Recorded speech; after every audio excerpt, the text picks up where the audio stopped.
Arestado ang mag-live-in partner matapos makuhanan ng hindi lisensyadong baril at mga bala sa isinagawang search operation ng otoridad sa Barangay Balogo, Sorsogon City, alas 4:08 na madaling araw nitong Lunes, July 28. Kinilala ang mga suspect na si alias Will, 41 anyos, at ang kanyang live-in partner na si alias Jam, 29 anyos. Nakumpiska sa kanila ang isang kalibre 45 baril at isang magazine na may lamang 6 na bala.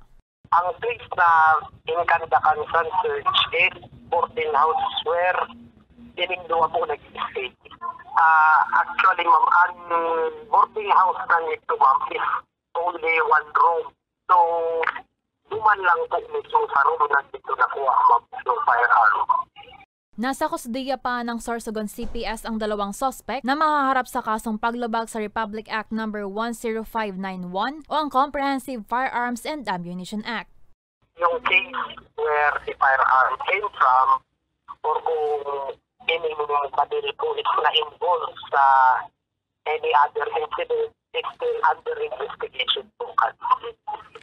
Samantala, hinihikayat naman ng pulisya ang publiko na kusang isuko ang mga armas na walang kaukulang dokumento para maiwasan ang mga legal na parusa at posibleng panganib. Para sa mga balitang Tatak Bicol, El Yanzon.